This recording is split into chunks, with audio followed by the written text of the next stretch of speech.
Hello दोस्तों, फिर से आपका स्वागत करता हूं टेक गुरु जी के इस नए एपिसोड में। तो दोस्तों, इस एपिसोड में आज मैं आपको स्मार्टफोन से रिलेटेड कुछ ऐसे इंपॉर्टेंट चीज़ों के बारे में बताऊंगा जो आपको जानना बहुत ज़रूरी है।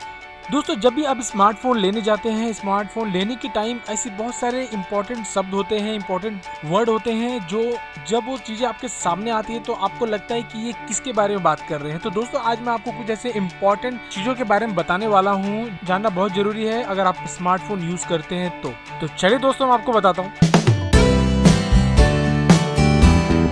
दोस्तों, जब आप स्मार्टफोन लेने जाते हैं तो आपका पहला सवाल क्या होता है? अगर आप सिर्फ फोन की कीमत जानकर फोन खरीद लेते हैं तो फिर ये समझदारी नहीं है। तो दोस्तों, आज मैं आपको बताने वाला हूँ स्मार्टफोन की बेहद सरल वर्ड्स, या फिर जिसको हम शब्दावली भी कहेंगे तो गलत नहीं होगा, जिससे आप पता लगा सकते हैं कि स्मार्टफोन की फीचर्स कैसे होते हैं। तो इसमें सबसे पहला है MAH। जी हाँ दोस्तों, MAH का फुल फॉर्म है मिली एम्पियर आवर। जी हाँ दोस्तों, MAH किसी डिवाइस की बैटरी की एनर्जी कैपेसिटी का यूनिट होता है। सीधी बातों में कहे तो MAH जितना ज्यादा होगा, मोबाइल की बैटरी पावर उतनी ज्यादा अच्छी होती है। तो दोस्तों, जब भी आप मोबाइल फोन खरीदते हैं तो आप एक चीज ध्यान में रखिएगा कि उसका MAH, बैटरी का MAH कितना है। जितना ज्यादा होगा उतना अच्छा है। दूसरा है रेजोल्यूशन। जी हाँ दोस्तों, रेजोल्यूशन आपके फोन के कैमरे की स्क्रीन क्वालिटी को दिखाता है। मतलब यह है कि जितना ज्यादा रेजोल्यूशन होगा, डिस्प्ले की क्वालिटी उतनी ज्यादा अच्छी होगी। उसके बाद तीसरा है मेगापिक्सल। जी हाँ दोस्तों, कैमरा मेगापिक्सल का काम फोटो का साइज बढ़ाना होता है, यानी जितनी ज्यादा मेगापिक्सल होंगे फोटो की क्वालिटी उतनी ज्यादा बेहतरीन होगी। उसके बाद चौथा है वूफर। दोस्तों, वूफर ऐसा लाउड स्पीकर जैसा एक डिवाइस होता है, यह हाई फ्रीक्वेंसी साउंड को भी लो फ्रीक्वेंसी साउंड में बदल देता है। उसके बाद पांचवा है 64 बीट प्रोसेसर। तो मोस्ट ऑफ दोस्तों, काफी लोग इससे कंफ्यूज हो जाते हैं कि ये 64 बीट प्रोसेसर हो क्या होता है। तो इसका मतलब ये है कि जो प्रोसेसर स्मार्टफोन में यूज़ किया जाता है वो ज़्यादा रैम, ज़्यादा मेमोरी, बेहतर बैटरी बैकअप और बेहतर कैमरा फीचर्स को सपोर्ट करता है। अगर दोस्तों प्रोसेसर अच्छा है और ज़्यादा है तो इसका मतलब है कि आप स्मार्टफोन की जो स्पीड है काफ़ी बेहतर होगी। उसके बाद है LTE और वोल्टी।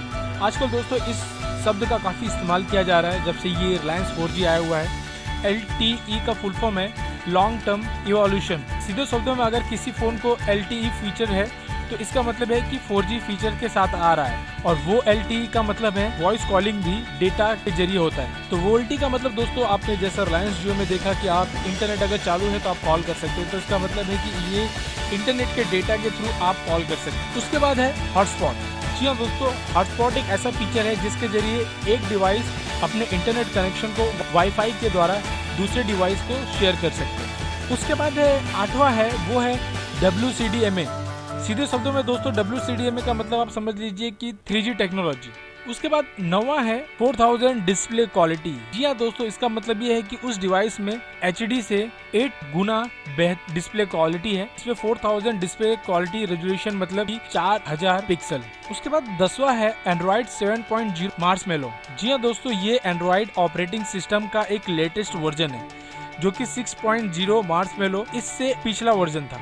तो दोस्तों, ये कुछ ऐसे शब्द थे, ऐसे वर्ड्स थे कि आज के टाइम जब भी आप मोबाइल फ़ोन्स खरीदने जाते हैं तो ये सब चीज़ों का जरूर ध्यान रखिएगा। आप दुकानदार को इसके बारे में पूछ सकते हैं, चाहे ऑपरेटिंग सिस्टम हो, चाहे रेजोल्यूशन की बात करूँ, चाहे कैमरे के मेगापिक्सल की बात करूँ। आप इन्हीं शब्दों से रिलेटेड आप बातें दुकानदार से पूछ सकते हैं। तो आई होप दोस्तों आपको वीडियो पसंद आया रहेगा। इससे रिलेटेड अगर आपके पास कोई भी सवाल हो या फिर दोस्तों आपको कोई सुझाव हो हमारे चैनल्स के बारे में तो जरूर दोस्तों कमेंट कीजिएगा। और मिलता हूँ आपको नेक्स्ट वीडियो में कुछ नए इंटरेस्टिंग और नॉलेजेबल बातों के साथ। Thank you so much.